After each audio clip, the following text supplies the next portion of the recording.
Okay, Assalamualaikum warahmatullahi wabarakatuh. Good afternoon, everyone. Welcome back to the WCP guest lecture. We call it workshop actually for the second lecture by Professor Naresh and Professor Chawla. Because after the lecture,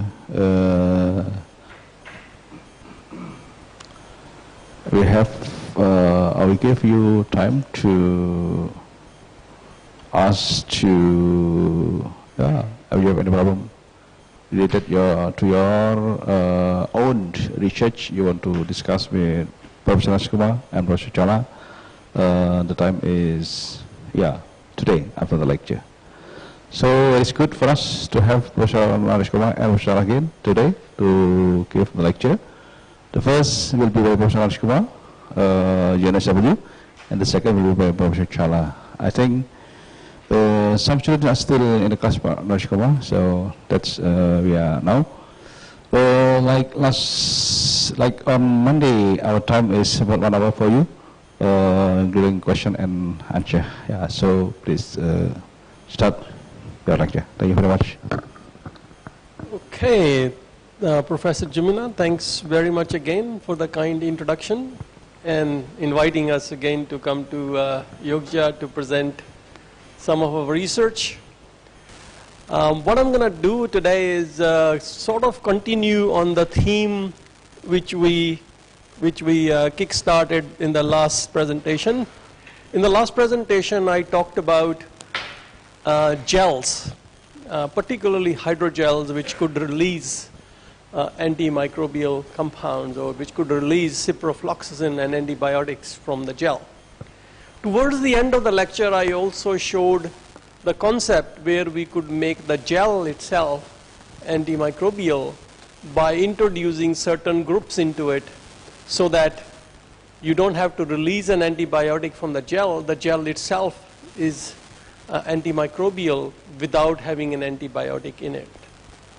So today I'm going to talk about new antimicrobial or antibacterial agents, their design and synthesis. And particularly these are classified as short Amphiphilic Cationic Peptidomimetics. It's a mouthful there. Short means a small molecule. Amphiphilic means that it has two kinds of character. It has a hydrophilic character as well as a hydrophobic character. Amphi, the word amphi means it goes two kinds of character in it, and I'm going to show you what do we mean by that. Cationic means a positive charge, and I'm going to show you a reason why we need a positive charge in the antibacterial agent. And peptidomimetics is like copying a peptide. Mimetic is a copy. And I'm going to show you that later, what do we mean by these things. First of all, the work I'm going to describe today is done by Indian students, not Indonesian, because the last lecture was done entirely by Indonesian students. So the two students who did this work is one of the students here, and the second student is hiding behind, that's Rajesh. And these two students, they came from India to do PhD. They were working in Singapore, and when their job finished, they came to my group to do PhD. And Rajesh is going back to Singapore, and this student here, he's now got a job in Sydney, and he is working for a pharmaceutical company in Sydney. I'm going to describe their work to you today. But we have other people who are working on antimicrobial mimics as well. Tom started a year ago, so he's working on the same project as well. But his work I will describe later. And you remember, this is Veena and this is Vidya from Indonesia who did their degrees with me. Again, I don't know if you've seen this slide. That's where we are in Sydney. This is a slide of the eastern suburbs of Sydney. And as you can see, we are very near the coast. And the university starts from somewhere here. This is the main road called Anzac Parade. And it goes all the way up to there in that chain where a big hospital is here. And the university or the government has bought all the houses which were here. and now they are building another medical precinct in that area. And our university is only about 2 kilometers from the beach. So at lunchtime, you can go to the beach, have a swim, and come back, attend the lectures. That's possible. And also in terms of where we are, that's where our school is located in this building over here. This is a bit older picture. Now there's a 7-story building here, and we are in that building. Okay. Why worry about new antibiotics or new antimicrobial compounds? The reason is that a lot of the antibiotics we use today, they are becoming resistant. Most of the bacteria, or many of the bacteria, are becoming resistant to commonly used drugs. Everybody knows penicillin. Penicillin is a life-saving antibiotic which was discovered during World War II. And this penicillin saved the lives of hundreds of thousands of soldiers who fought in World War II. And before that, there was not many drugs that was available to treat bacterial infections. Vancomycin is another antibiotic, and this antibiotic was discovered from the soil bacteria from Borneo. So some missionaries who came from the US here, they actually collected the soil sample from Borneo, and they found that the soil sample contains this antibiotic called vancomycin. And vancomycin is something like a last, sort of a second last antibiotic in the fight against bacteria. Like when people go to hospital, the common antibiotic cannot cure them, then they try vancomycin to see if vancomycin works. If vancomycin doesn't work, then the patient is in big trouble. They're either dead or they have to lose their arm or leg because the infection is so bad it can't be treated with anything because the bacteria are becoming resistant. This is another example of an antibiotic which was discovered many years ago, which is quite toxic in nature, and it was superseded by the new penicillins which were discovered during that time in World War II. This is a problematic graph I'm showing you. On top of this line here, there are the years here. I don't know whether you can read it properly or not. It says 1936 here, 1930, 1936, and 2018, I think, over there. 2015, sorry, at the end over here. So this arrow. And on top of that arrow, it says when the antibiotic was developed. The names of the antibiotics are at the top, and when the resistance was observed to the antibiotic that was developed. And you can see that any single antibiotic that was developed, there is antibiotic resistant to it. That means there are bacteria out there who are resistant to all the antibiotics we know. So the pharmaceutical companies, they don't want to develop antibiotics. The reason is that if they develop antibiotics, few years later, bacteria become resistant and the antibiotic is useless. And they can't make the money they invest in terms of developing the antibiotic.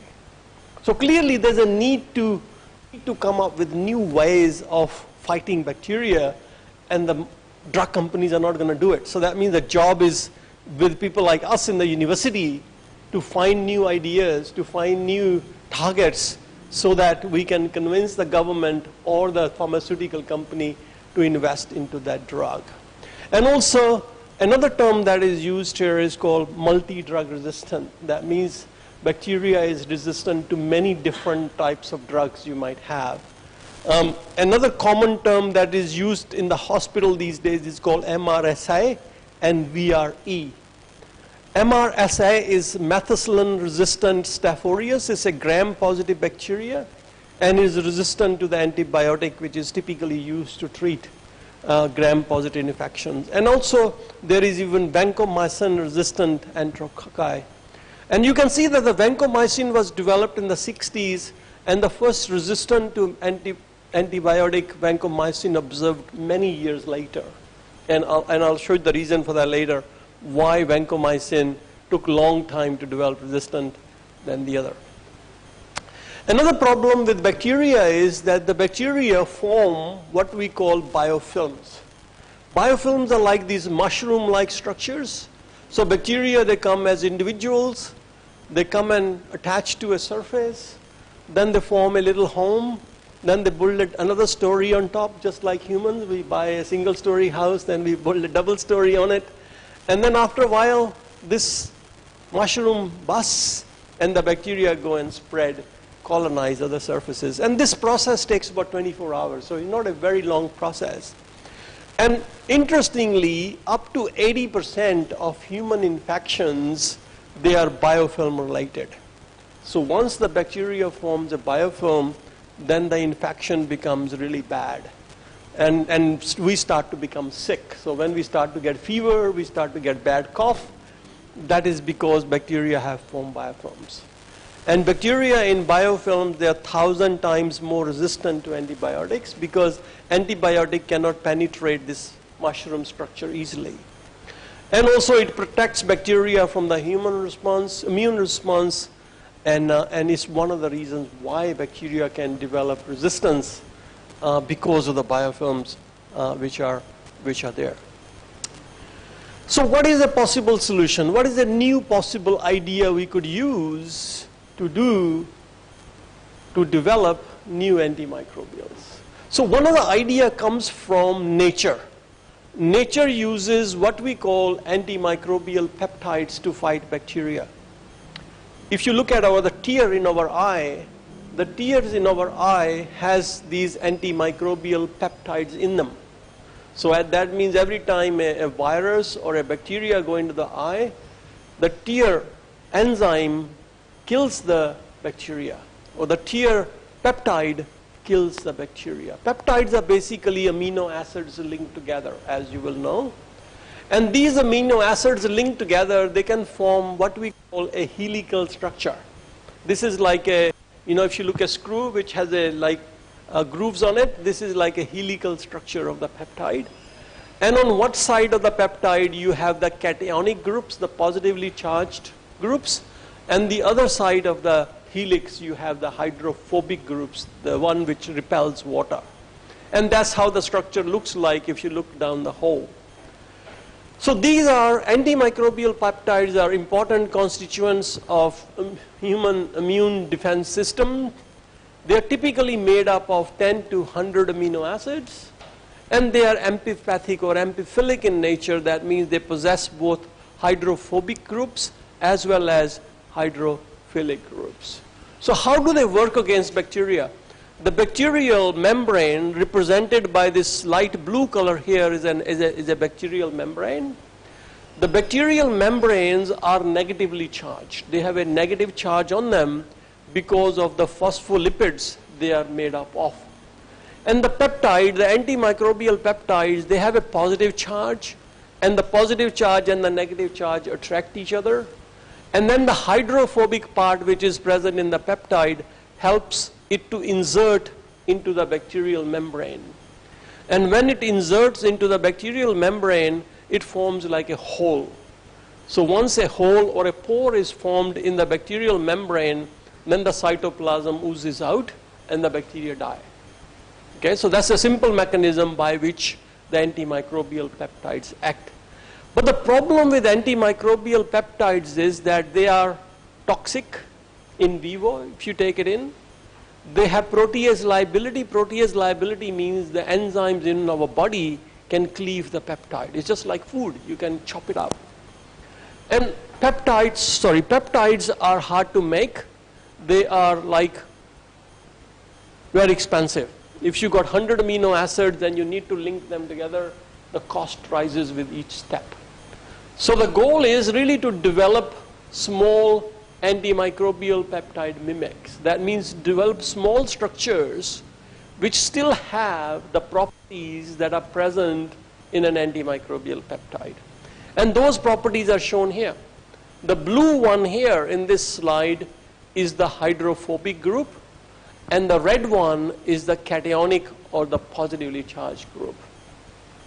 The hydrophobic group comes from an alkyl chain, And this alkyl chain could be like a fatty chain, like palmitic acid chain, can be any long alkyl chain. And the positive group comes from these amine groups or guanidine groups. So this group here, when you got NH, C double bond NH, NH2, this group is called as guanidine group. So the positive charge comes from guanidine group. The hydrophobic part comes from the alkyl chain or a tertiary butyl group. So there is that amphiphilicity present in the molecule. These are examples of compounds from the literature. But one of the key requirements in terms of developing small molecules as mimics is that they have to be safe for human. They should only destroy the bacterial membrane and not touch the human membrane, because if human membrane is disrupted, then it's going to be toxic. So in my group, what we are trying to do is we are trying to do new peptide mimics which are based on that principle of nature. You need positive charge, you need negative charge, but need to make sure that the compound can interact with the bacterial membrane and the compound is safe. And also the third factor which is important also is the cost. If the cost is too high, nobody will be interested. But if the cost is reasonable, then companies will be interested and the product could be developed further. So I'm going to describe 3 different scaffolds we are working on. One scaffold is called as a phenyl glyoxamide scaffold. The other one is called as a biphenyl scaffold. And the third one is called as a phenyl amide scaffold. And this work is published already, and you can look up the papers if you want later on, if you want to see what is in there. But one common theme you're going to find in there is that we're going to take these structures and build into them hydrophobic groups and cationic groups. And we're going to try to understand what is required in terms of a hydrophobic group, what is required in terms of a cationic group, and how can we make these compounds less toxic, and how can we make them easily using simple methods. That's the underlying goal in all of that. There's going to be a lot of chemistry, and I'm going to skim over a lot of the chemistry because you don't need to go into the details here in this talk, and you can access the papers and have a look at it in more detail if you're interested. But what you're going to find here is that the chemistry is very simple. You don't need a complicated lab to do this chemistry. You can do it in this room here if you like some of the chemistry, because it's really, really easy chemistry. The first scaffold I'm going to describe is what we call a glyoxamide scaffold. And those of you who don't know what a glyoxamide is when you have a CO-NH group. A normal amide group which is present in proteins, peptides, is CO-NH group. So in addition to the CO-NH group, we also have an extra CO group present in the molecule. And this is what we call a glyoxamide. So I'm going to try to show you how you can make a glyoxamide scaffold which has positive charge, the cationic groups, and also hydrophobic groups. So when we started on this project, we started off by using what we call this acetone chemistry. So this molecule here with a 6-membered ring and a 5-membered ring nitrogen fused to it is called an acetone group. And if you put another CO group onto that nitrogen, then this molecule here becomes highly reactive. And this molecule behaves like an acid chloride. I don't know if you used an acid chloride in the lab. It's quite easy to convert an acid group into an acid chloride. And acid chloride reacts with amines and alcohols to give you amide ester. But this compound here is as reactive as an acid chloride. That means if you just put in an amine into the solution, it immediately ring opens to give us a glyoxamide compound. And this reaction works in 100% yield, and it's a clean green reaction. So you mix these two together and you get the product. You don't even have to column it. There's no need to do column chromatography. It just crystallizes. You can just crystallize this compound from the solution. And we can make lots of different compounds from it. And I'm going to show you some examples. So these are the compounds which were made by our group using this chemistry. But what we're going to concentrate today is how to make an antimicrobial compound out of that. So in order to put a hydrophobic group into the structure we wanted, we started to put a group at this position here first. We can start with an alkyl chain because alkyl chain makes it a hydrophobic group. We can put a benzene ring. We can put a naphthalene ring at this position to generate these molecules here quite easily. And then this compound is reacted with an amine, a diamine, where one side is an amino group NH2 and the other side is dimethylamine here at this position. And only this amine reacts to give you this compound, which is our first glyoxamide mimic. And once you get that amine, you can convert it into a salt, or you can methylate it again here to get a quaternary ammonium salt. So this is the first thing we did, very simple chemistry, made the salts, made the amine, and made the quaternary ammonium compound. And then we said, let's test it for activity. Does it have any activity at all?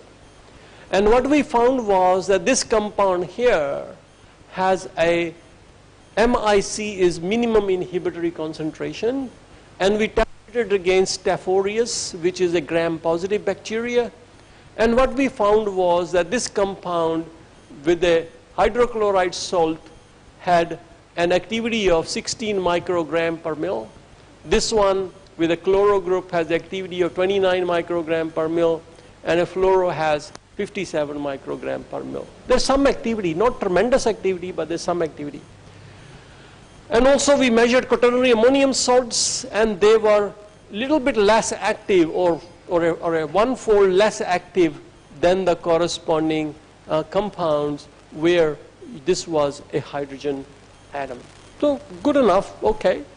But next thing we tested was to see, are they safer for humans? So we also tested them against MRC5 cells. MRC5 cells are human lung fibroblast cells. So if you get activity against this MRC5 cells, that means your compound is problematic. And this is what happened. This is represented by this red figures here.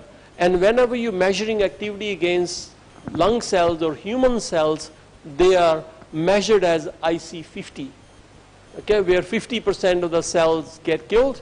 And we found that these compounds were highly toxic.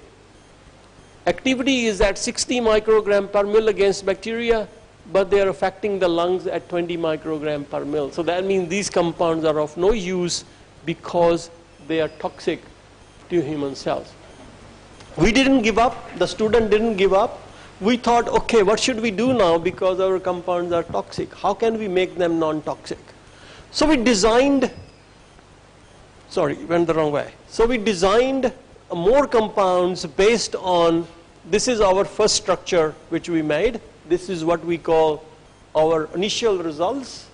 And then we think of compounds called series 1, series 2, and series 3 compounds. So we thought, can we convert these ammonium groups into a guanidine group, which can again give us a positive charge? Can we put this guanidine a little bit far away with an alkyl group here? And this is like coming from a lysine type amino acid. Or can we put two of these two groups together into the molecule so that we can have more positive charge with those two groups present there? So just changing the design of this molecule so that we can get the desired activity. And that's what most of you do when you're doing research. You try to optimize your catalyst, or you try to optimize your chemical reaction you're doing so that it gives you higher yield. What we are trying to do here is modify the structure so that we can get better activity and less toxicity. Again, the chemistry is the details here. Again, I don't want to go into too much detail, but the basic concept here is you ring open this compound here, and in this case we put a protecting group. BOC group, BOC, is a very common protecting group we used in chemistry, especially when you protect an amine group here. Because we want this amine group not to react with our molecule, we block it by using a Bock group. And the Bock group can be removed very easily by 4 molar HCl in dioxane. So it's an excellent protecting group, comes off very quickly, and you can generate your free amine. And then you can react that amine group here with a reagent, and this reagent is called a guanidation reagent. It can convert a free amine into this guanidine group here, where the 2 NHs are protected again, and these can be removed quite simply by HCl to introduce this guanidine group here. Very simple chemistry. You take an amine group, react it in dichloromethane at room temperature for 16 hours, and the amine group gets converted into a guanidine group. Very easy chemistry. And then you can remove the Bock groups here very, very easily. In order to introduce the lysine type amino acid here, we do similar chemistry. Instead of ring opening this with an amine, we ring open with a lysine amino acid where the NH2 is protected again. We ring open, then we remove this Bock group, get the NH2, convert the NH2 into guanidine group, and then get the compound which we want as our series 2 molecules which are represented. And the last one I'm going to show you is the series 3 compound which I mentioned. The chemistry looks scary, but it's a simple chemistry. Like I said, you can do it on this bench here in the lab. You don't even need a fume cupboard to do this chemistry because it's so easy chemistry. You just have an ester group and then have the amine groups there, and then you can put guanidine groups on both sides and then deprotect to get your compound. So using cleverly the protection chemistry, deprotection chemistry, combining an acid with an amine here to form an amide bond. So you can make these structures very easily. Okay, I can answer questions later if you have any questions on that. Okay, so once we got these compounds in hand, then does it work? Does it give it what we want it to give? So again here you got activity for series 1 compound and series 2 compound. And here we tested the compounds for gram-positive bacteria and also gram-negative bacteria. So gram-positive is Staph aureus and gram-negative is E. coli. And we found that we got good activity against gram-positives at 6 microgram per mil. However, the activity against the gram-negatives here is not so great. But when we started to go into the series 2 molecules, we started to see some activity against the gram-negatives as well. Because in an industrial situation, in a disease situation, typically you have gram-positive and gram-negative bacteria present. So we want to make sure that it is active against both in terms of gram-positive and gram-negative. This is the series 3 compounds. And the series 3 compounds turn out to be really, really good. So you can have an activity against gram-positive and against gram-negative. And it's a reasonable activity against gram-positive and gram-negatives. So these compounds turn out to be really good in terms of the antimicrobial activity. But the question still remains, does it have activity against mammalian cells? Is it safe to use? So that's where we tested, before we did that, we tested these compounds also for biofilm formation, can be inhibit biofilm formation, because we knew that biofilm is also a reason for a lot of the diseases. We also want to check whether we can remove the bacterial biofilm. So this is an example of bacterial biofilm, and this is when the biofilm is gone. So with our compounds, we were able to show that particularly these compounds, they inhibit bacterial biofilm formation. So they're not only active, but they also inhibit biofilm formation. But the key, or the key criteria for us was, is it safe to use against humans? Because if they're not safe to use against humans, we are in trouble. So we measured what we call Ic50 values again for these compounds, the one which were the lead compounds. And the Ic50 value here is represented in red, and the activity is represented at the top. So you can see that the compound was active at 6 microgram per mil, and the cytotoxicity is at 234 microgram per mil.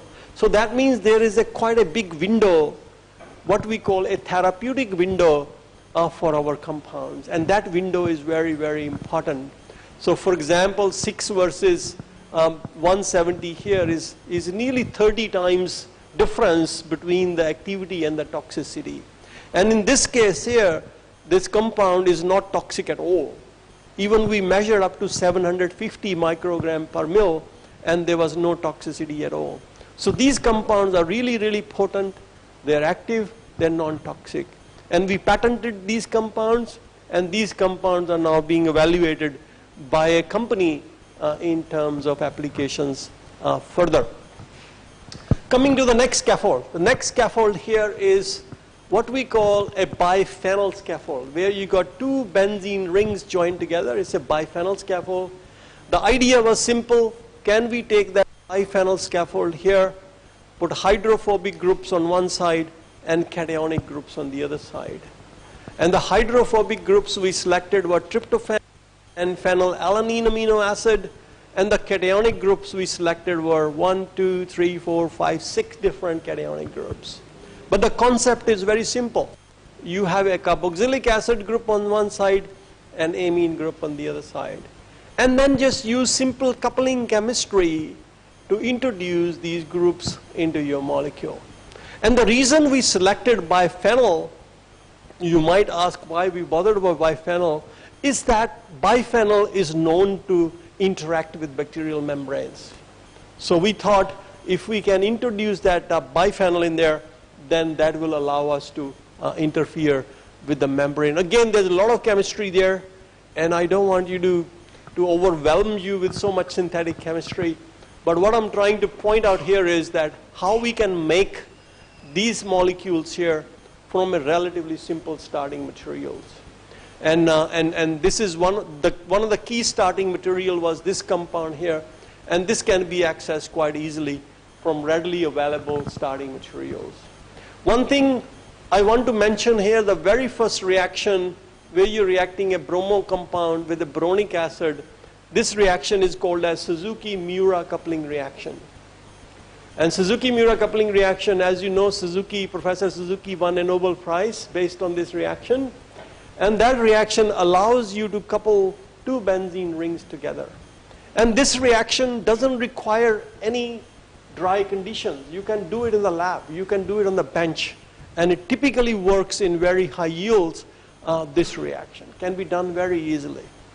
So we use this reaction to build our scaffold, and to cut story short, we introduce the hydrophobic groups using the amine functionality here. On this side, we introduce the tryptophan amino acid and the phenylalanine amino acid. And then we prepared all the cationic groups which we needed to introduce into the molecule ourselves. Again, simple chemistry. I wouldn't go into the details here. If anybody is interested, I can talk to them later on.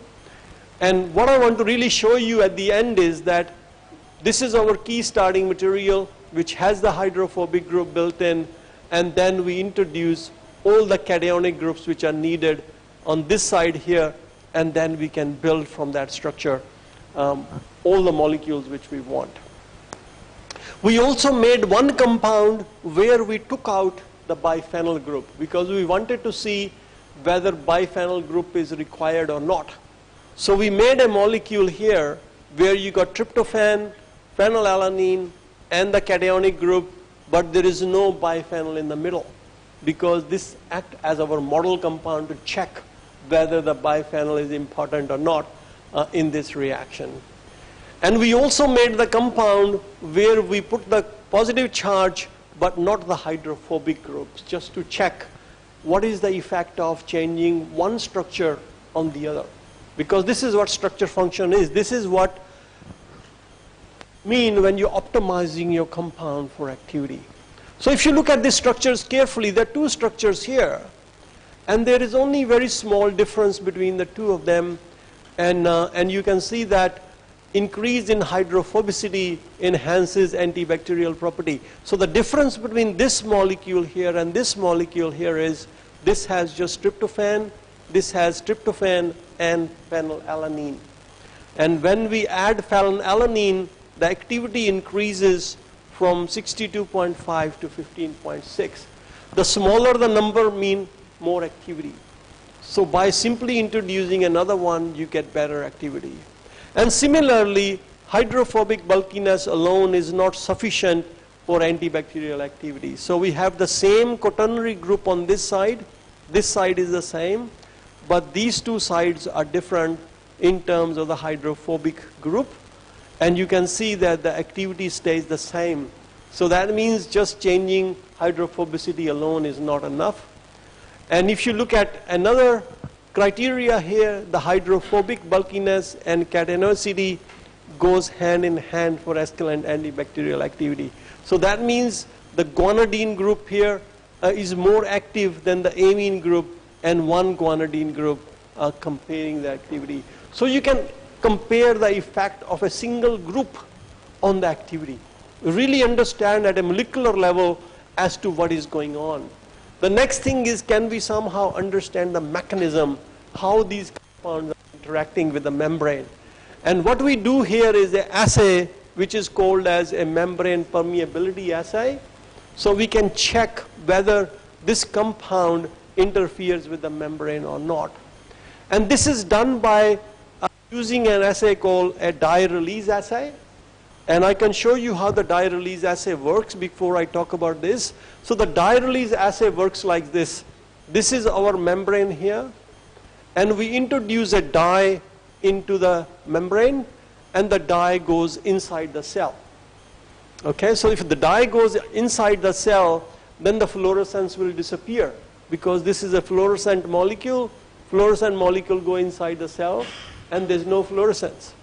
But when you add your antibacterial compound, which forms a pore in the bacterial membrane, the dye will come out. And if the dye will come out, it will fluoresce again. So that means higher the amount of this fluorescence, membrane is compromised and bacteria are killed. And that is what is represented on the last slide here, that when we measure the amount of dye that is released, you can see that these compounds can actually disrupt the membrane and release the dye with time. And if the dye is released, then the bacteria die as well. So we can say that our compounds are disrupting the bacterial membrane. That was the biphenyl compound. And very quickly now I'm going to show you the last scaffold I talked about. And that scaffold is what we call a phenylamide scaffold. And this phenylamide scaffold is very similar to the phenyl glyoxamide scaffold. The glyoxamide has CONH2, and the amide scaffold just has CONH2. But the chemistry is derived from this simple molecule here called acetoic anhydride, and this compound is again dirt cheap. Only few dollars you can buy 100 grams of this compound. Very cheap starting material, just like acetone is a very cheap starting material. And you can convert this molecule into this molecule here, and this molecule then becomes your starting point to do discovery and chemistry. So we start with a simple acetoic anhydride here. You can buy all the substituents if you like. And tryptophan amino acid can ring open this compound here to give you the first scaffold you need, which has the group there already. And then you can introduce the naphthoyl group or any amide group at this position, because this is a free amine and it can react with any acid chloride. So once we have this compound in hand, the acid here, we can convert it into a free amine, we can convert it into a guanidine, we can convert it into an ammonium salt, we can convert it into any cationic molecule we like. Simple chemistry, few steps, gets you to the target molecule. And again, more examples, the salts here, the amines here, using the same chemistry, having a carboxylic acid, coupling a carboxylic acid with an amine to form an amide. Okay, very simple chemistry. And I'm going to show you very quickly now the effect of changing again a single substituent on the activity. Because the methodology is so versatile, we can make any type of molecule we want using this chemistry. So this chemistry shows you the quaternary cationic groups which we have. The difference between the top 3 structures and the bottom 3 structures is this is like a hydrochloride salt, and this is a quaternary salt with an iodide group present in it. And if you look at the activity difference between the 2 structures here, you can see straight away that these are less active compared to the hydrochloride salts, while the quaternary ammonium compounds are less active in this case. Again, comparing the effect of amine and the guanidine cationic groups. So the difference between the top 4 structures and the bottom 4 structures is that this has a amine group and this has a guanidine group in the structure. And the activity difference, you can see that this became more active, this became more active, this is about the same, and this is about the same. So telling us that a guanidine group is better for activity irrespective of what do you have on the top of the structure, where you got a hydrogen fluorine, chlorine or bromine or iodine.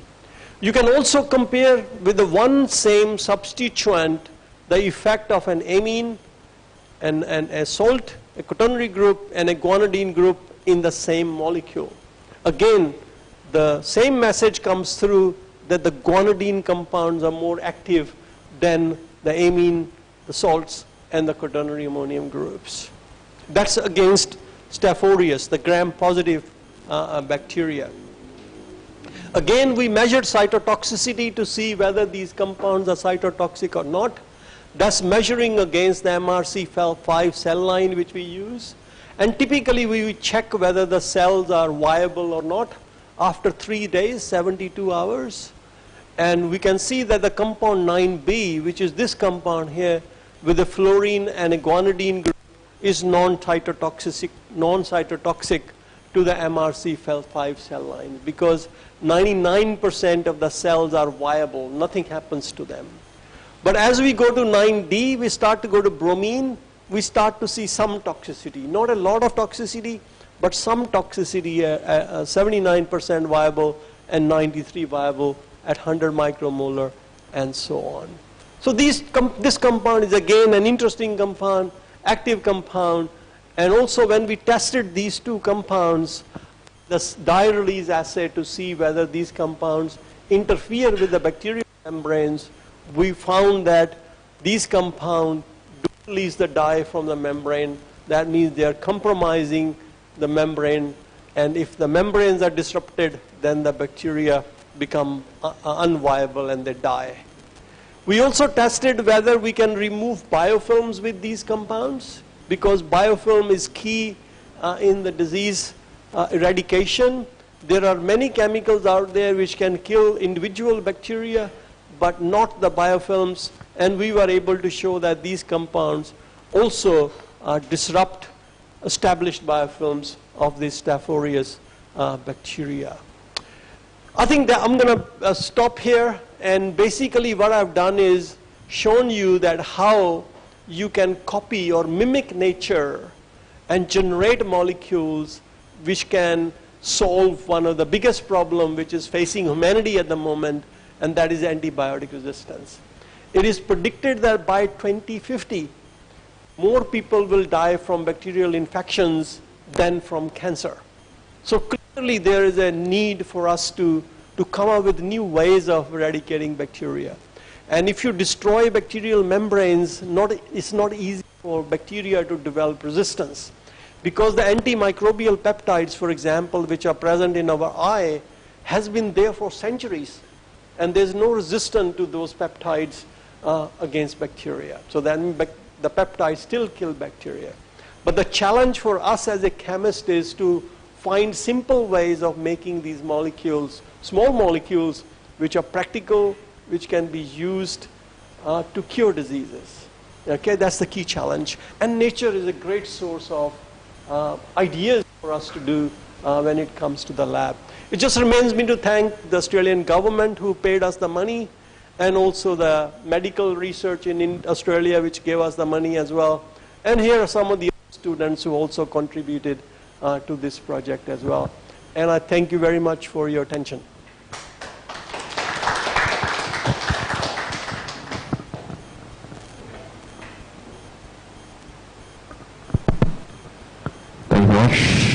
Professor Naresh Kumar for the excellent lecture. So now it's time for question and answer. Yep, please.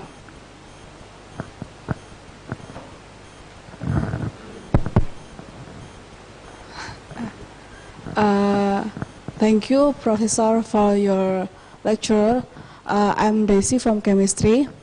I would, to make a desirable antibacterial, you have to have MIC as low as possible, but the Ic50 as high as possible, which is from your compound is series 3. Yeah. So maybe what year we can consume your compound in the Okay.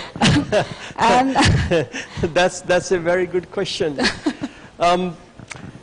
We got a call, similar question, from a patient in Texas, or sorry, a surgeon in Texas in the US. And there's a big hospital in Texas which treats wounds, and wounds for diabetic patients. People, when they become diabetic, their wounds cannot heal very quickly, and the wounds become really, really big. And they say sometimes they even use bleach to kill bacteria in the wound, and they still don't die, the bacteria. So he asked us, can we use your compounds, or can we try your compounds on those wounds, and we'll give you money? And what would be the answer, you think? maybe more research to Yeah, come? we said, sorry, no, because we need to register the compounds with the FDA, which is the Food and Drug Administration in the US. Unless the compound is declared safe by them, and we done a trial, we cannot try on humans. So we have to refuse it. But the compounds, we are working with the company at the moment. So we are not developing them as a drug at the moment. We are developing them for wound care outside application, not inside the body, but outside. So kind of wound healing? Yeah, wound dressing? healing. So the company we're working with, they have a little ointment which they use. So maybe we can mix that compound with the ointment and then apply the ointment on the body to cure it. So that's one possibility. I think I didn't talk about in the last lecture, I probably did. We also developing contact lenses which are antibacterial. And for those contact lenses, we have a professor, my collaborator, my friend in microbiology. He actually tests the lenses on his eye first. So he asked me, do I want to try on my eye? I said no. So he tries his first, and sometime he comes next day and he got red eye. So we say, no, it's not the lens. Maybe you are drinking last night. That's why your eye is red. So, and sometimes he will say, oh, this hurts like chili. This hurts like salt. So coming back to the question, some people are very desperate when they're sick. I can give you an example of a cancer project we are doing. And that cancer compound works. And we done human trials to show that that compound is safe to use. And we get calls from the hospital. It's not on the market yet, but we get calls from the hospital. Look, the cancer patient is terminal. It only got 2 months to live. Can we try your chemical on it, on that person, even though we haven't got approval?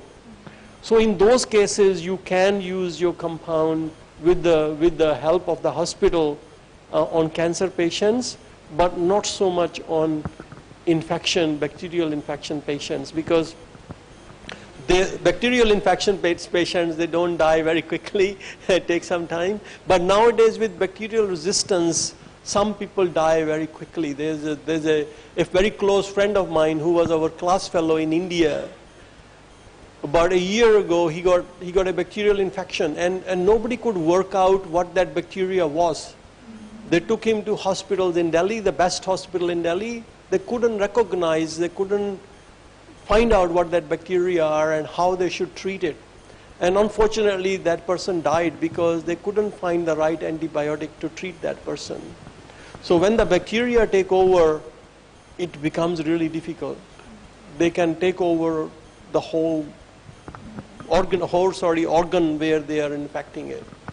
And in some case, people lose their leg or lose their arm because of the infection. Good question. Actually, I have one more question. Yeah? We know that the antibacterial is resistance, Yeah. but because of the research is more likely to you in the meantime, in the short time, we can use your compound. So we still use the commercial ones. Yeah. So we already know that the antibacterial is resistance. Yeah. So we still consume that Yeah. with that acknowledgement. Yeah. So what happens is, many times, like, we get a cold or a sore throat and we get chest infection and we go to the doctor and he give an antibiotic. That antibiotic, if it works, good. If it doesn't work and after 1 week you go back again, he gives you a stronger antibiotic. And stronger antibiotic try to kill the resistant bacteria. But if that doesn't work, then by month's time he sends you to hospital, go to hospital. And hospital, they use vancomycin, the one I showed you earlier. They drip it in the blood because the vancomycin is very unstable when you digest it. And then person stays in the hospital for 2 weeks, maybe on the drip. Then hopefully they start to recover. And if they don't recover, then they're in difficult situation. So the effect is not directly affect us? Or? Yeah. Sometimes, say, if the infection is in the lung, the drug has to reach the lung. Otherwise, it wouldn't work. So you normally put it in the bloodstream or you eat. If you eat the drug, it may not reach the lung. If you put it in the bloodstream, it may not also reach the lung or reach the lung after so difficulty, or the amount reaches the lung is very small. So then you might have to inhale the drug so that you go into the lung directly. So yeah, it becomes problematic, yeah. Okay, thank you. Okay. Okay, thank you very much.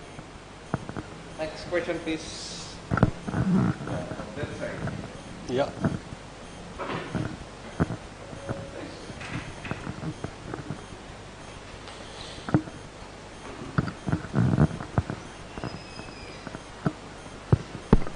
Hello, my name is Beta. I'd like to ask you your opinion about the combination drug therapy and to cure the very good question. bacterial infections. Yeah. What about combination drug therapy? Combination drug therapy is very common in cancer patients. When people are being treated for cancer, they are not given one drug, they're given a cocktail of drug, like 3 or 4 anti-cancer drugs together. The reason is then you can use those drugs in smaller concentration rather than giving one drug at a high dose. Like instead of giving one person 10 gram of one drug, you can give them 250 milligram of 4 drugs, 1 gram in total, and that will have a better effect than a single drug. In drug discovery, synergy is very important. Synergy means that when you combine 2 drugs together, the effect is many times more.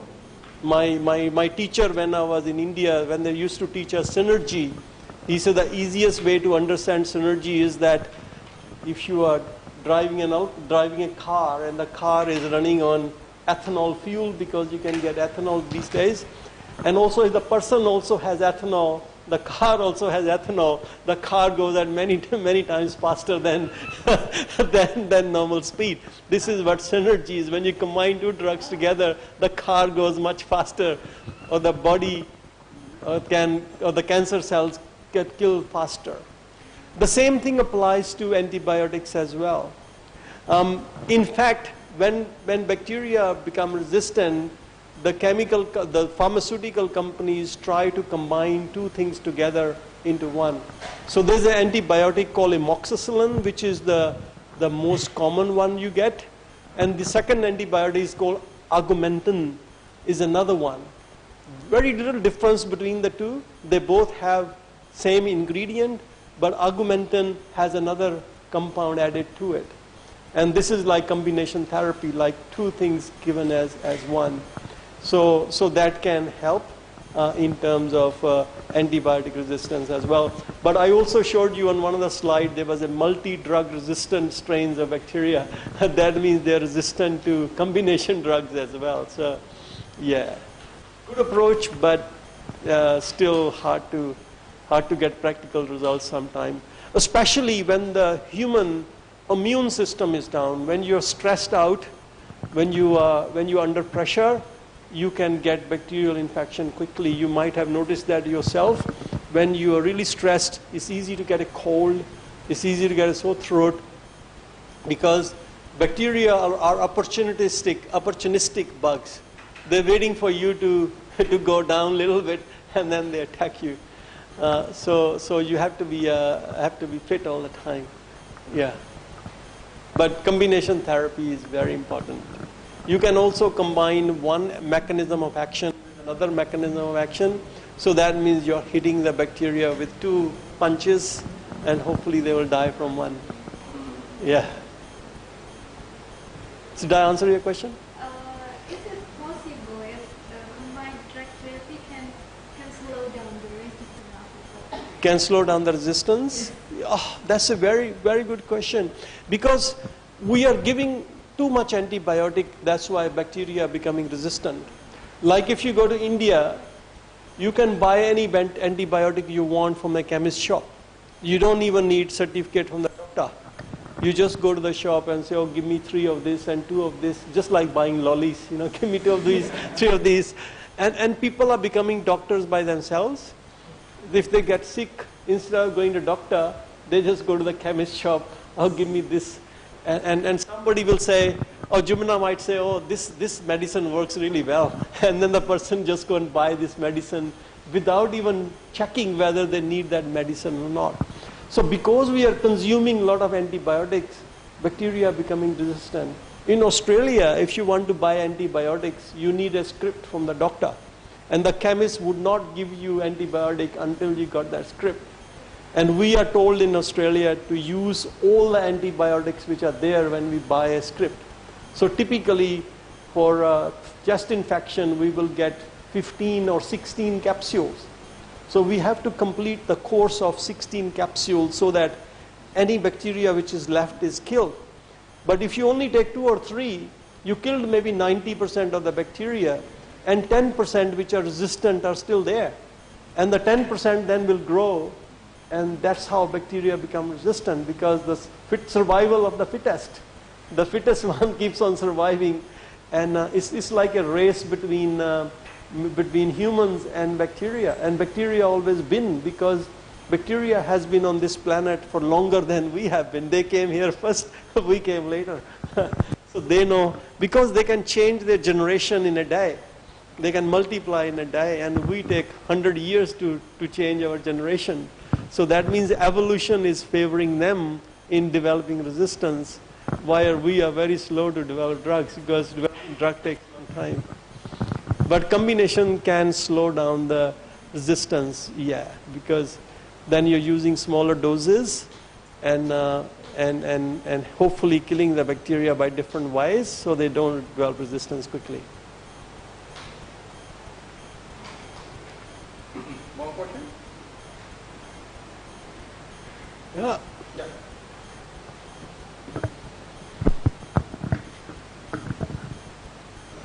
Thank you, Professor Naresh Kumar, for having you here.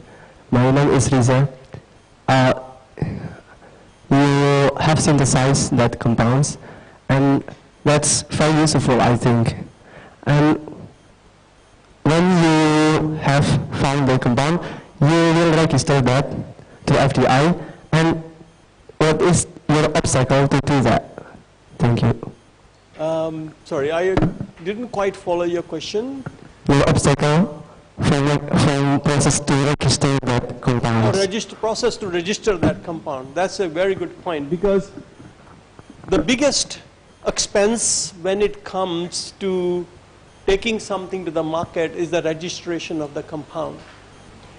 Registration of a single chemical entity in the US can cost you millions of dollars, can cost you $2 to $3 million to register a compound for household use. And if you want to use it for humans like antibiotic, it can cost hundreds of millions of dollars, because you have to go through a lot of trials, human trials in the end, to be able to show that the compound is active. So in our case, as university people, it's not our job to develop a chemical for the company. Our job is to show that this concept works, this idea works, and then sell it to the company or give it to the company, and they can then do the registration because they are resourced, they have lots of money, they can spend that money to do the necessary trial. Because you need lots of data.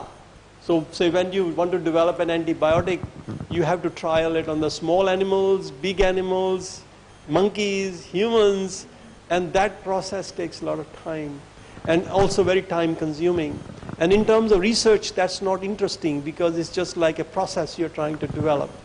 So you try to give that registration part to a company. But if the registration is only for a say household application or cleaning application, then you only need the approval from the local body or local government. For example, in Indonesia, it's very easy to register this compound. So if I say I want to register this compound to kill bacteria in the swimming pool or to kill bacteria in the drain, you can get registration very easily because it's not going into humans. You're just killing bacteria which are present in a drain. So very easy to get registration, and maybe I can get it myself. We actually try to work with one of the Indonesian collaborator to see if we can use it in the animal production in the farms, because bacterial infection is also very important in farms where they grow chickens, because chickens can also get infected, and the infection of chicken causes weight loss. And for the farm, that's money, because the bigger chickens sell for more money than smaller chickens. So they also use antibiotics or antibacterial compounds. So for those kinds of applications, it's easy. Registration is not a problem. But when you go to medical use, then it becomes expensive. Are there any company who offer you to do that, to register, to help you? Yes. So we worked with, we have done projects with companies in the US. We have worked with Procter & Gamble in the US, and Procter & Gamble make a lot of toothpaste, sprays, and shampoos, and things like that. We also work with a company called SC Johnson. SC Johnson makes household cleaning products like the window sprayers and things like that. We worked with Johnson & Johnson, which make contact lenses. We worked with companies in Germany, Bayerstoff, which make Nivea cream. Nivea cream is very popular for putting on the skin. Yeah, so we do work with the company. And we're always looking for Australian partners, because it's good to develop something in Australia. Then once you go to US or Europe, then your idea gets stolen because they have huge number of people working, and they can put a lot of resources onto the project, while we have only limited resources. So one has to be very clever. When you're developing something, you need to make sure you patent it before you publish it, because if you publish it, then the idea is gone. Anybody can use it. Yeah. Okay, thank you, Professor. Okay. Okay, thank you very much. One more? Maybe from me. Okay. You still have. All right. I don't want to ask if there are someone. Before that, to develop in human, it's the company, and you need to patent it. Yeah. And how to patent it? How to patent it? Yeah, patent is easy. So our university has a commercial arm. They have a division where some people work. Their job is to help us protect the intellectual property. So whatever we develop in the university belongs to the university. So as an inventor, we get 30% back, and the 67% or 67% goes to the university. We keep 33%. But in return, university arranges the patent for you. So they will bring the lawyers, and the lawyers will sit down with you, and we tell the lawyers this is the invention. Then they will write down a legal document, because we don't know how to write a legal document. They write a legal document, and then they will submit it to the Australian Patent Office. And once the patent is filed, it will be hidden for 1 year. It will be like secret for 1 year. Nobody knows. And after 1 year, you have to publish that patent as a patent. So anybody in the world can see that patent. But you get the rights to that patent from the day you filed it. So that means if I file it today, then my patent is valid from today. But the patent cost become very high as well. The first filing of the patent only cost about $1,000. You put it in, forget it, gets hidden. But after 12 months, when you publish it in a journal or in a patent literature, then it costs $10,000 after 1 year. So that means the university would like to see that you have some company who is interested to take that patent forward. But the good thing about the patent is that nobody can use it without your approval. They have to give you either royalty or the money before they can use our patent. So what our university does is when they find a company, or if a company is interested, they tell the company, yes, you can use this patent, but we want 5% of all the profit you make from these compounds to come back to the university. So the 5% which will come back, I will get 1/3 and university will keep 2/3. Yeah, as long as one company uses it, yeah. University wouldn't spend their money to set up a company. They will just, but in some cases they allow to set up company if they think that technology is so good that it can make millions of dollars for the university. They set up a company.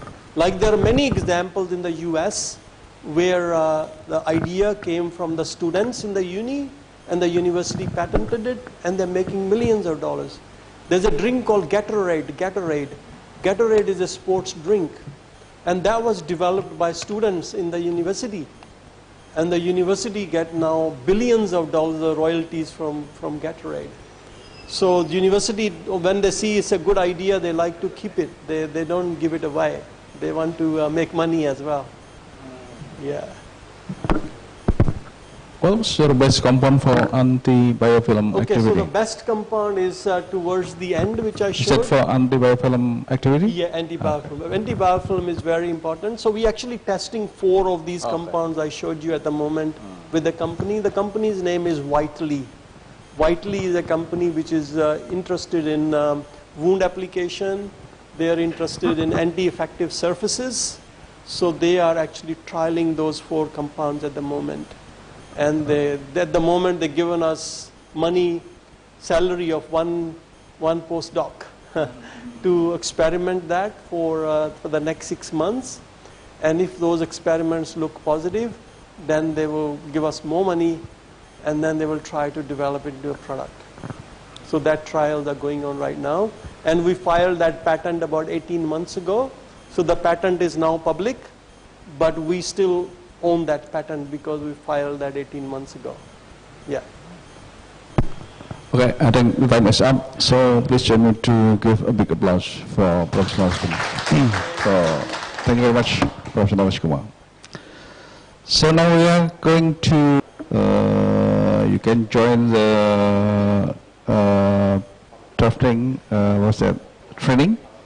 Yeah, and yeah, I think in case of my students, I have sent some students to have training. So some students can, know how to make a draft of patent. And when we have a draft, then we can register to the Directorate General Haki to Jakarta. Okay, and like that. Yeah, that's not difficult. Yeah. Oh, banyak juga. Iya, tetapi memang tidak semuanya kemudian bisa dibeli oleh industri begitu. Belum tentu. Okay, Chawla, turn for you. Okay.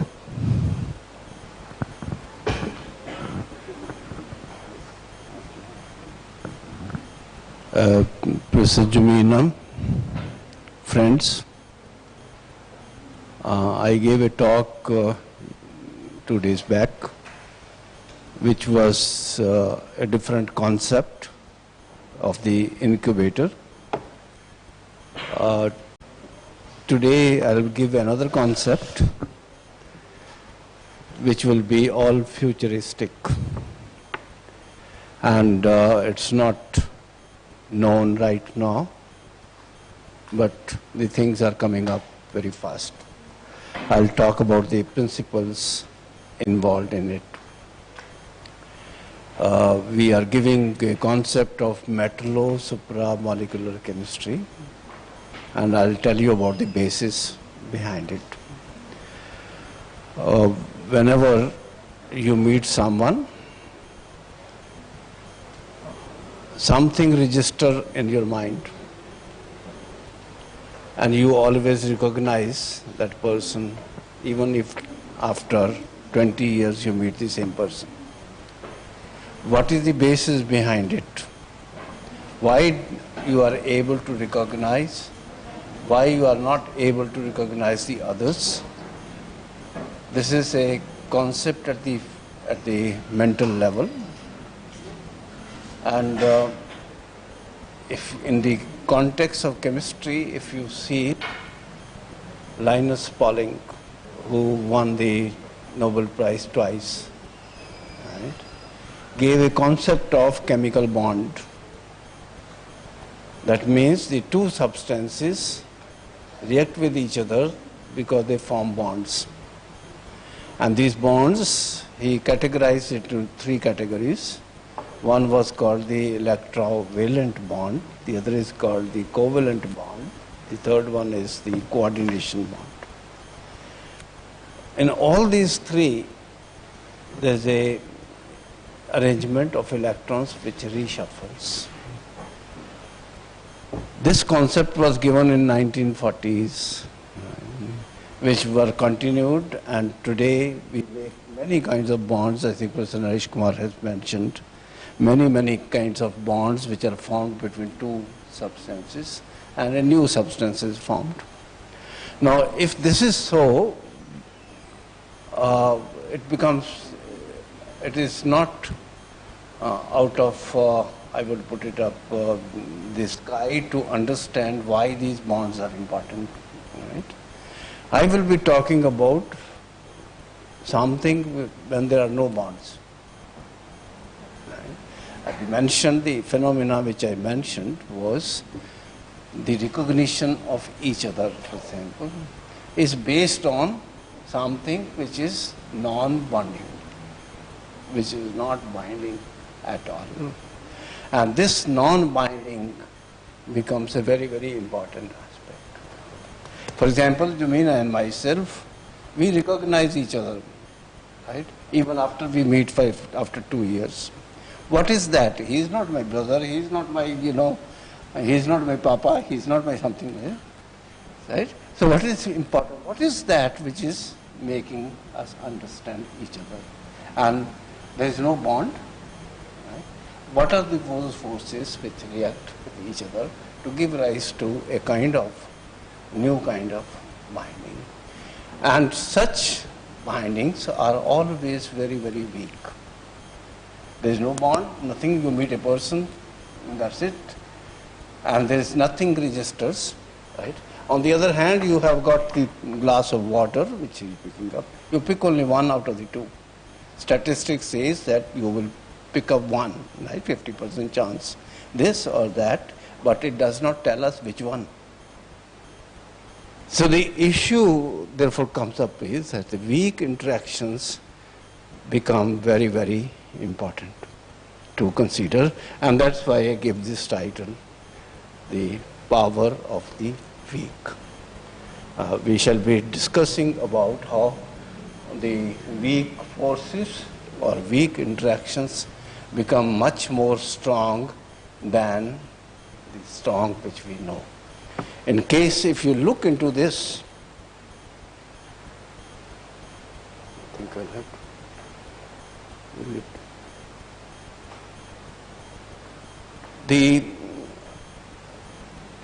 it has been proved umpteen number of times that the weak is more powerful than the strong. You can close your eyes and find out who around you is more powerful. In whatever terms you think of, the terms which I mean, this is improved socially, financially, politically, and molecularly. In all these spheres, you can see, you can think about it, who is more powerful and why is he more powerful.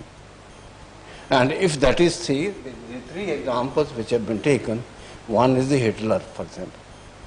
All of us know that he was a very powerful person. He changed the nations, right?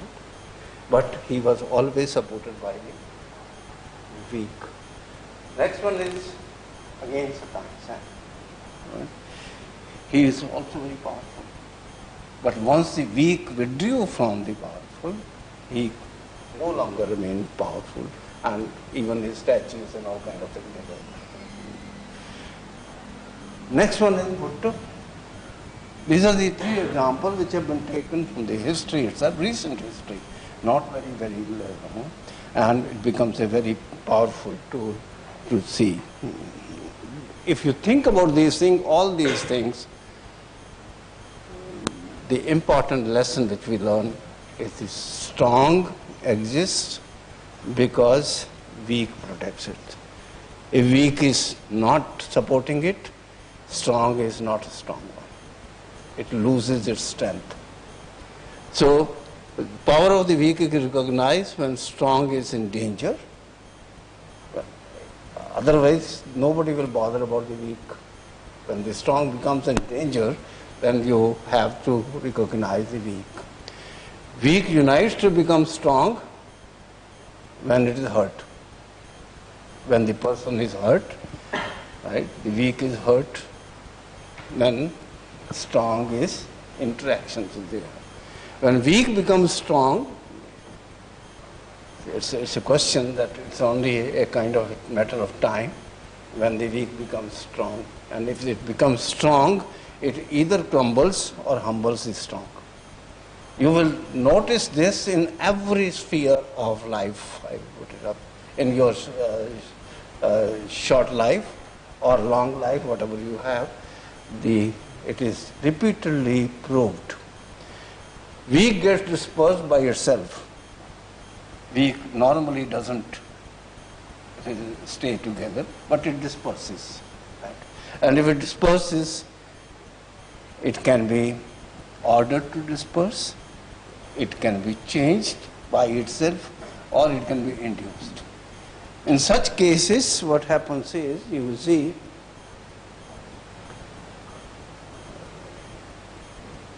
when the weak comes together, you will see that they organize to promote molecular containers to shelter things. If weak comes together, it forms the shelters, and that shelter can be taken up by the alien from outside, and we can stay over there. They can form the aggregates to form new habitat, to initiate new reaction pathways, new things happen. We have been talking about the covalent bond, but even if the covalent bond is not there, new things happen. They reorient very fast or own their under the influence of aliens to recognize each other. This is how the weak will recognize each other. Supposing an Indonesian person is sent to Delhi, for example, or India, right? Another Indonesian will interact with each other and they will combine very together. Right? It's not with Indonesian, it is with everybody in the world. They become aliens and they become together, they move together, they have the same habits and all kind of things. You will notice that it will be implemented everywhere in every sphere it is.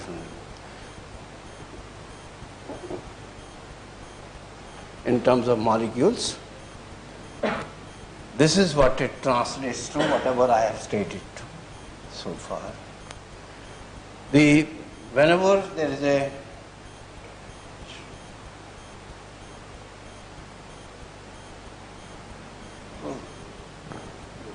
The middle one takes it back.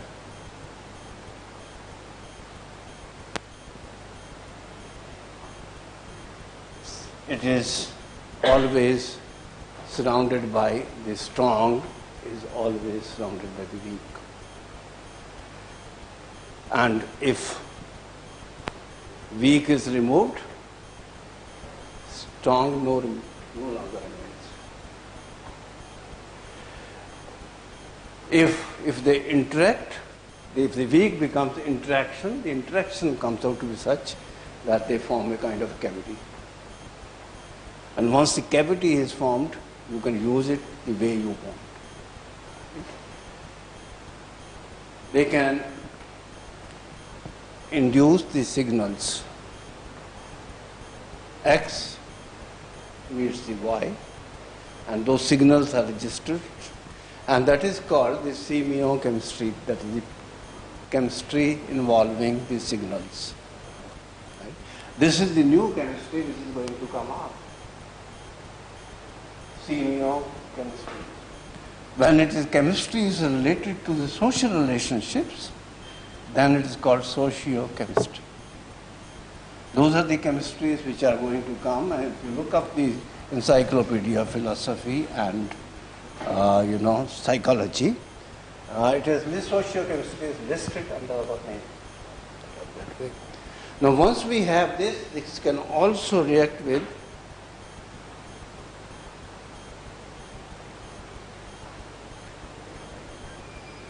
to form a kind of a receptor. All of them can combine together to form receptors. Once we have this kind of receptors, that the space is there which can interact with the molecules, you get different things. So and if it is further, there is a surface modification. So these are the four different kinds of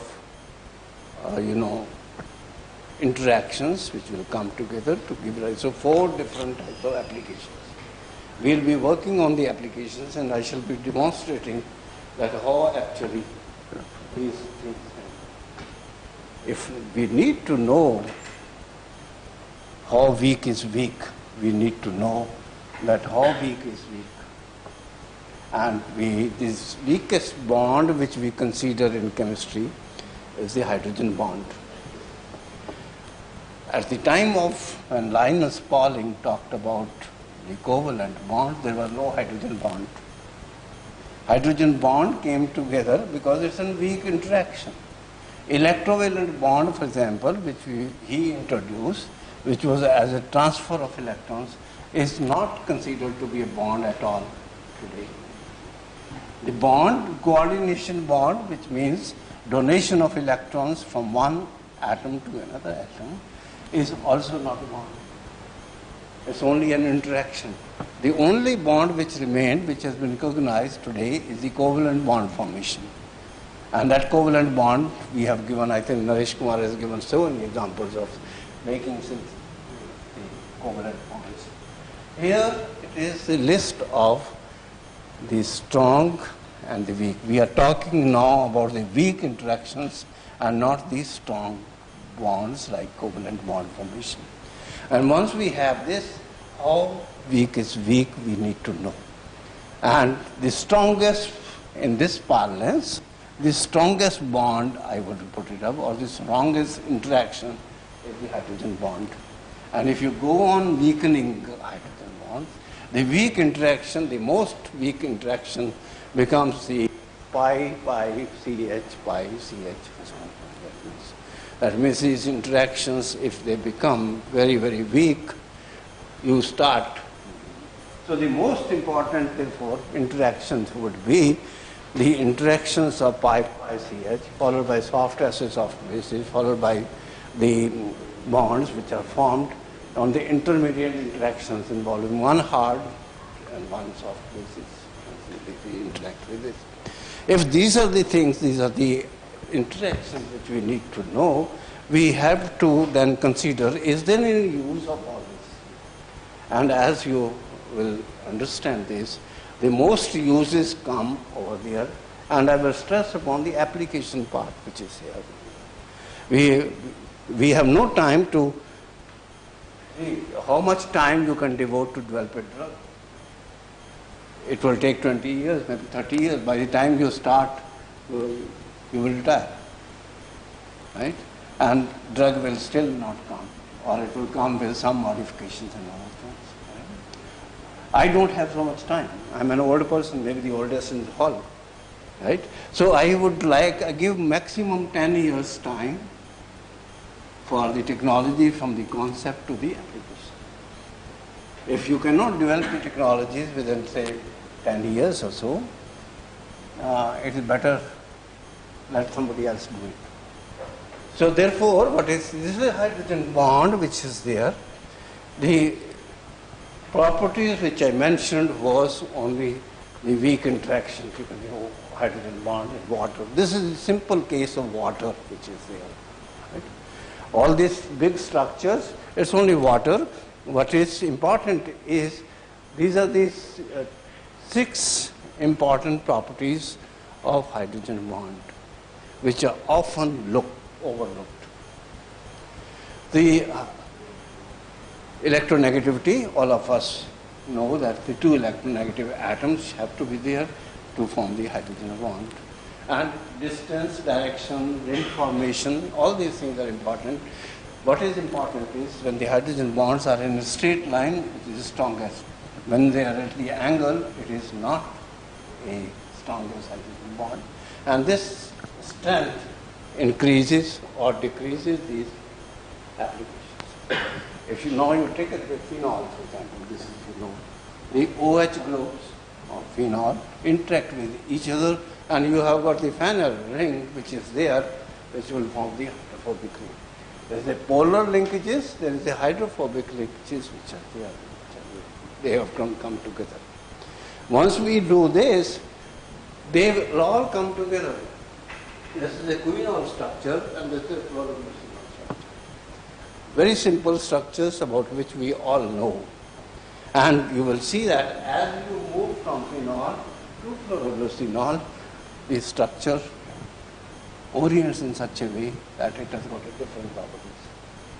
So you have the fluoroglycinol properties different from that of the resorcinol or that of the phenol groups. The properties can be changed if this OH group of the phenolic OH group is ionized or reacted with sodium hydroxide. If you take phenol, add sodium hydroxide, you will get a different kind of properties.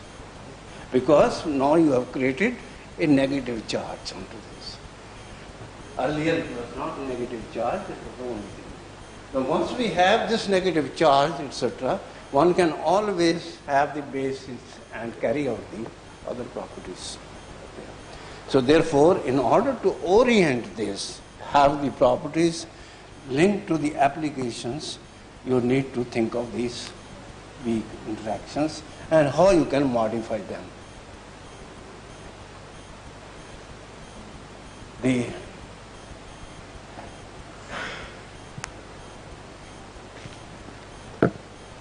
hydrogen bond, again, we have been talking of the hydrogen bond, say, having the acceptor, the donor, and the hydrogen. That forms the interaction between the two. And now you can talk of the, depending upon the angle at which you can talk of the half hydrogen bond, you can take of 1/3 hydrogen bond, 1/4 hydrogen bond, and so on and so forth. So therefore, what you have to see is, hydrogen bond is no longer only hydrogen bonds. Are you talking of half hydrogen bond? Are you talking of 1/3 hydrogen bond? And so forth. One needs to think of these interactions, meaning thereby that the hydrogen bond was the strongest. Now you are talking of the weaker interactions. And once we have this, you have the polar groups, for example, in this case, what happens when these things together, they will all interact with each other, and once they interact, water will go out of this system and you will get the hydrophobic forces and forming a kind of a cavity again. You have got the hydrophobic, you have got the polar groups and so on and so forth. Similarly, the only lesson which we learn here is that when there is a negative charge and another negative charge is brought near it, they repel each other. When there is a negative charge and the positive charge is there, they have to attract each other. The only thing which we learn is the positive, negative, negative, negative will repel, positive, negative will attract each other. Once we have this kind of thing,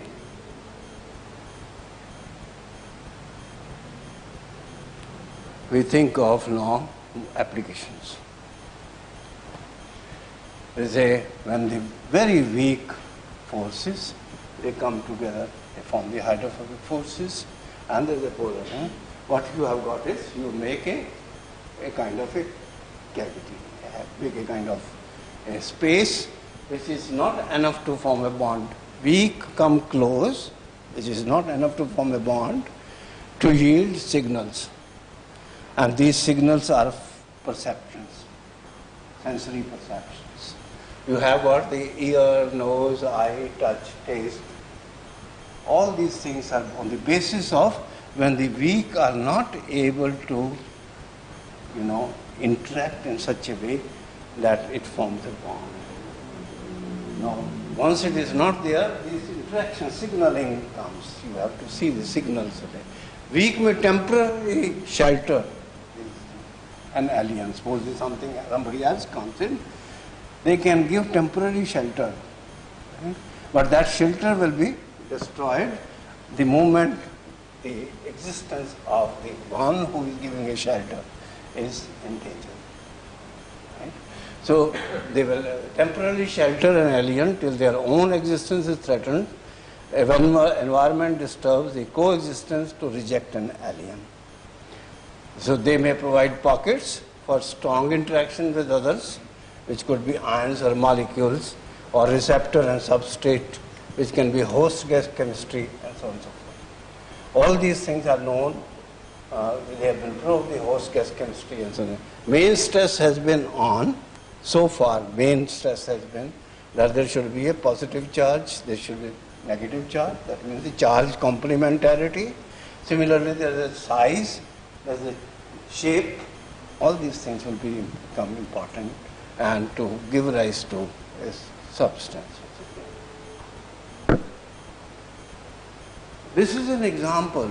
I've just taken one example where there's a large number of weaker interactions and they form a kind of a cavity which can be taken up. The separation of, say, C60 or the separation from any molecule X from a situation where this gets trapped over there, it can be easily taken out. You will not be able to see how you don't have to carry out chemical reactions. Simply warm it. What will happen? The temperature will rearrange the forces and this will be coming out. This is the basis of separation of carbon 60 from a lot of other materials like C70. This is the kind of interaction which are known, again, the DNA and all kind of things. All of them form hydrogen bonds, partial hydrogen bonds, to form a kind of equilibrium. These two species we talked about, the hydrophobic force and the hydrophobic. These will all come together and they will form the interaction. And once this is a textbook material, and once this forms the kind of a cavity, you can use them the way you want. Several things have been done in literature, in chemical literature, where all of them have got the cavity. You have the cyclodextrins, you have got calextrins, you have got cyclophanes, you have got cucurbitrin, you have got crown ethers. All of them have got the cavities. And those cavities are formed by the weak interactions. There is nothing very strong interaction. All of them, vesicles, nanoparticles, nanotubes, everything will come. This is the basis of this.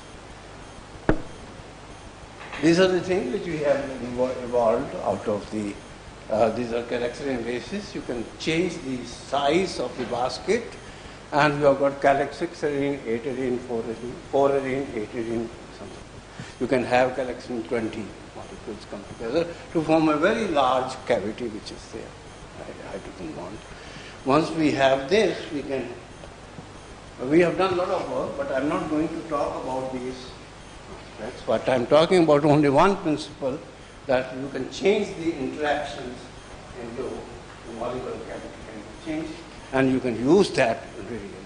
The applications are because of the non-toxic nature, upper and lower rim, easily modified and varied number of applications.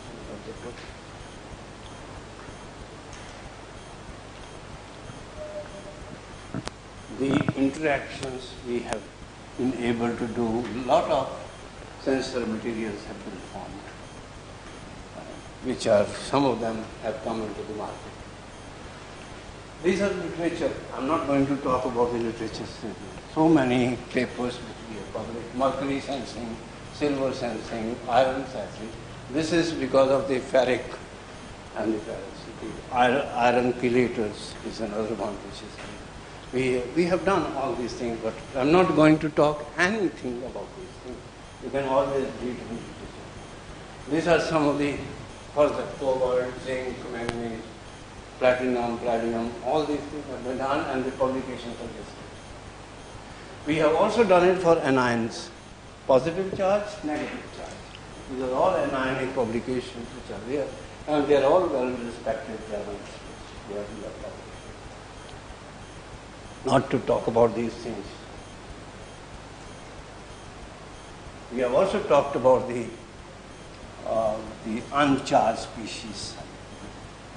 You have molecular receptors, you have got the amines, you have got DSA, you have got ATP recognition, and these are papers that have been published as late as this year itself.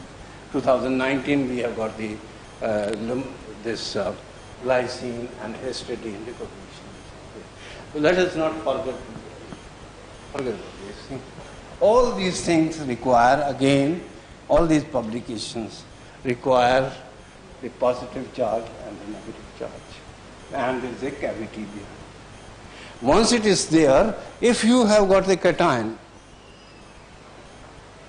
it will form a complex, depending upon the fitment of charge and other things. And once it forms, this will be positively charged, and this positive charge will be attracting the negatively charged species.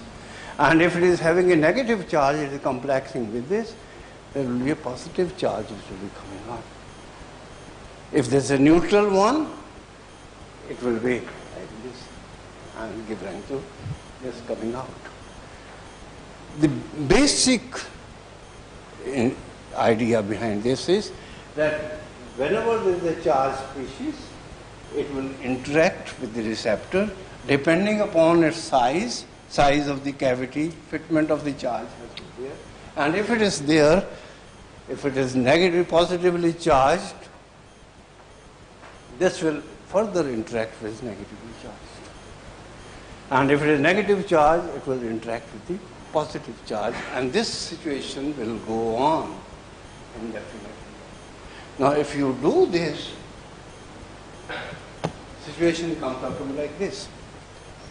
You have got now a receptor molecule, it forms a complex, you have got positive charge, it is interacting, it will further interact with negative charge, it will further interact with positive charge. That means it's only the charge which will be there. You are talking of the first sphere, you are talking of second sphere, you are talking of third sphere, fourth sphere, and so on. That means you are not talking only of the weaker interaction of the receptors, but you can also go on extending this. This is what I started with, that Mr. Jumina, I could recognize him. Why? Because there was some interaction, some weak interactions are always there, which need to go into the first sphere, second sphere, third sphere, fourth sphere, and so on, and work it out. One can also interact with the metals, and this metal can further interact because it's a positive charge. One needs to have the charge balancing and so on and so forth. Once we have this kind of thing, what we are talking about is the periodicity. Positive. So far, whatever has been done, research has been done only on the receptor-effector interaction. People have not been talking about the second sphere interactions which will come up like this periodicity. Now, if the periodicity is not there, it will not be called supramolecular chemistry. This is one thing one should use. Supramolecular chemistry comes only if there is periodicity and it goes on. Now, this has to be proved, and if it is not proved, then it is not supramolecular. Several questions now. Is it a host gas complexation, or can we use a second sphere, which we call, which was evolved only about 2 years back, 2.5 years back, metallo-supramolecular chemistry. That means metal is interacting with the receptor, which will go on interacting further. And some sensing mechanism, how does it sense? One needs to think about this. Is it host gas interaction, assemblage of molecule, ionic interaction, and so on. When weak unites strongly, right, it has been proved only last year, the paper has been proved, that it can break even the covalent bonds. Right? So therefore, the interaction, it is not only the gas which rearranges, but the receptor also can rearrange. Right? And if it is so, don't get sad by seeing your face in the mirror, that it is a grim face and so on and so forth. It is quite possible that it's written over there, that the face is beautiful, mirror is dirty. If you look into the dirty mirror, your face will also look very dirty. Right? So the same thing which happens over here, this is the interaction. Now, if this is the interaction, you can now orient the interactions by adding a solvent. I gave you an example of phenol and sodium hydroxide. And now if you put a solvent over here, what will happen? This can either solvent, when solvent is removed, either it can rearrange like this or it can rearrange like this. So if this rearranges this way, then what happens? You have got now the what is polymorph. Polymorph A, polymorph B. It is the same substance crystallizing in two different ways. Right? And this has to be proved, and which was proved by, I think I will put, these are some of the things. X-ray. We carry out the X-ray structure analysis in all out. And we gave an example of here. There's an interaction with these two molecules. And this interaction we gave the name as handshake interaction. So the handshake, the two species, we are handshaking it, and based on what? Weak interactions, which have been proved by X-ray crystallography, which is last. This is how we can more clearly put it up. The two molecules, the pyridine molecule and pyridine molecule, they form the handshake. This is the X-ray structures, the polymorph structures. Forget about these things. The only thing which you have to know is that the angles here and here are different. That means it is crystallizing out in a different form, in a polymorph form, and one needs to work it out. Third case, when the weak unites or when the weak disperses. So far what we were doing when they were uniting. Now when they disperse, what happens? They modify surfaces. If it is interacting with the surfaces, they modify it. And modification can be skin surface, for example. If you want to develop the technologies for skin surface, you have to disperse these forces, weak forces. And this can be done, this can be achieved easily. Fruit surfaces, for example, fruit wash technologies which we have developed. Catalysis is a hydrogen bond assisted catalysis. And you got C urea, which called C means the smart, efficient, energetic ureas. Now why we call it? Because in urea you have got only NH2, CO, NH2, and it uses only 40% of the nitrogen which is there for fertilizing. The 60% goes waste. Can we have the technologies where nitrogen could be utilized more fruitfully? These are the thinking which one needs to do in order to strategies for drinking water system, industrial water recycling, so on and so forth. We can rest. This is skin surface and kind of things. Let us forget about these things.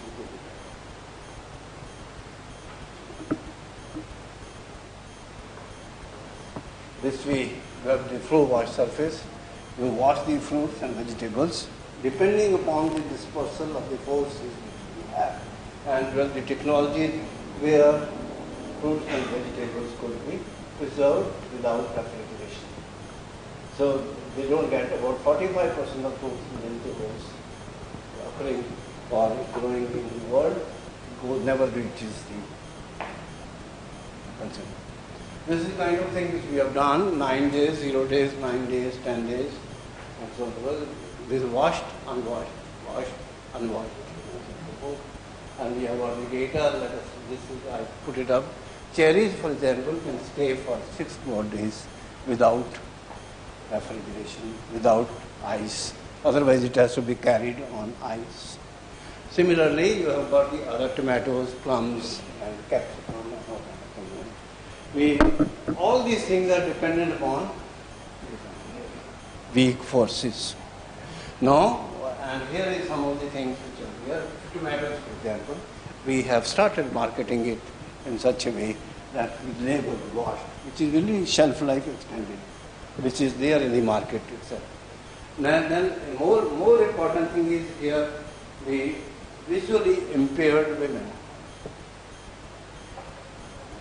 They are blind, they cannot see anything, they are exploited. In order to improve their life, what is important is that we build technology where they can use it for their own livelihood. And like this. This is already in the market. I gave the time for, say, about 10 years time for bringing the technology from concept to the final in the market. It has taken me 16 years. So, because we were not very much experienced, we have faced all those patenting and all kind of things. Here I move and I feel very happy when I go to the market and see the people are using it, how they are using it, whether they can use it in the other one or not. We have got a machine also, where the machines can be used for fruit washing. It is here in the whole country, they are different. This is a state of Arunachal Pradesh, which is orange growing. Oranges have been preserved. These are some of the things, recognitions one gets in newspapers and all this. This is our group which has been working, and he is a director of a food research lab, and these are all PhD students. He is another director of a tobacco testing laboratories and so forth. and he is again a scientist and all kinds of things. So these are some of the things which we have been doing it. So what I have done is I have proved that the weak interactions are more important than the strong interactions. The weak interactions can have to be utilized for development of new technologies. You don't have to wait for 20 years. Start with the concept, and I gave you that day the concept of ideation. Once you have an idea, ideate it, and then one come out with the incubator unit, take help from others and so forth, and do it. And this is what we have done it. We were the first one to start a chemistry-oriented incubator in India. So like that kind of things we have many firsts. So I'll stop over here, and I hope I have given you a glimpse of what we are doing. Thank you. I'm not talking of not talked about the research papers which we have published. If you are interested in chemistry part, covalent part, then we can discuss anytime. Thank you very much. Question time. Are there any questions? Thank you, Professor. I would like to ask, let's imagine we have series of water molecules, but without the lines.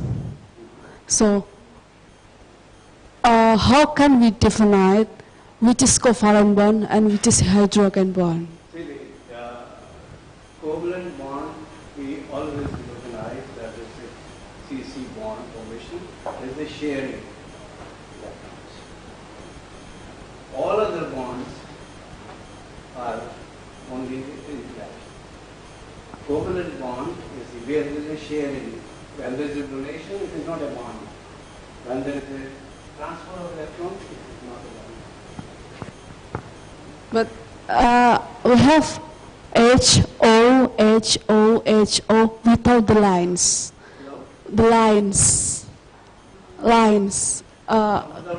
Yeah, without the lines. Bonds, Yeah, without the interaction only. yeah. So which H and O, this is covalent, and H and O, this is hydrogen.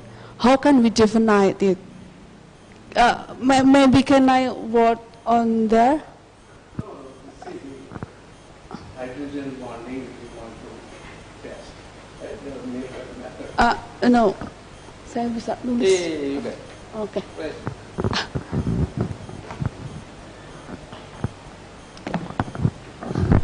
If we have the series of H, O, H, H, O, H, O, without the lines.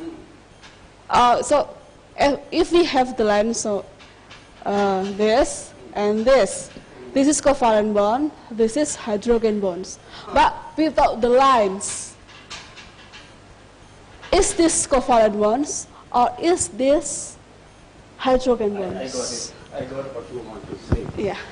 No, the issue is if oxygen here, oxygen will be just, this will form a bond, the other valency is free.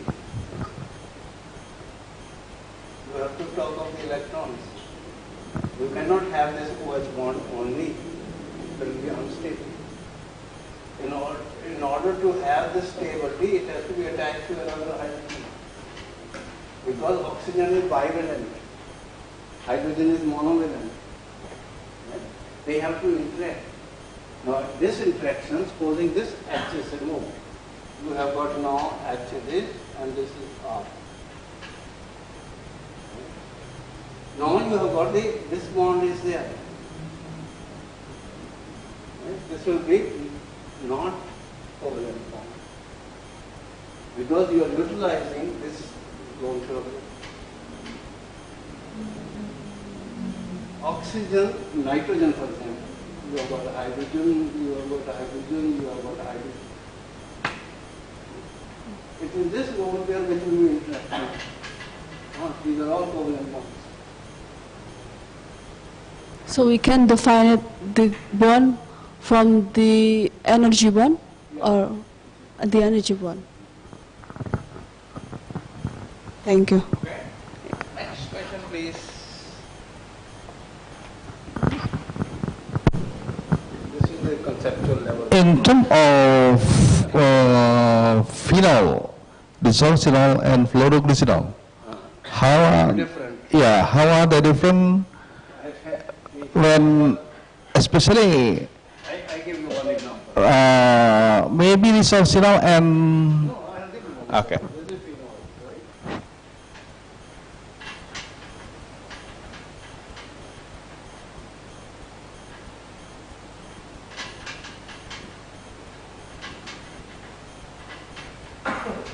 Okay. This is terpenoid. Phenol exists as this, Yeah. not as this. Yes. In the case of fluoroglycinol,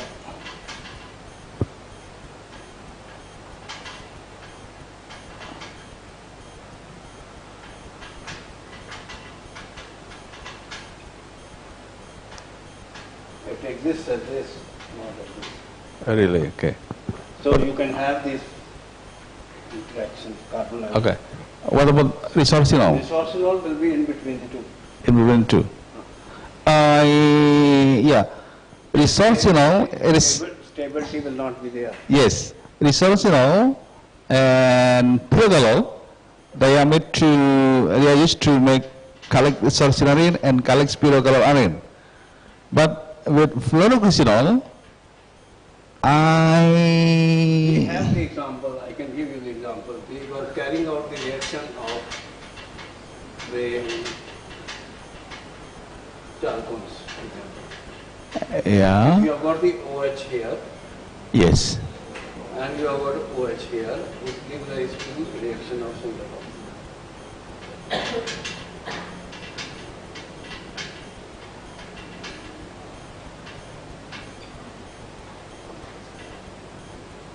Now this happens only if this is there. If this is not there, it does not happen. Okay. Right? So we have published about, I think, 20 papers on this. Okay. This concept, chalcones and all kind of things. Important part is that if it is, see why it is happening, this is your fluoroglycine on your end.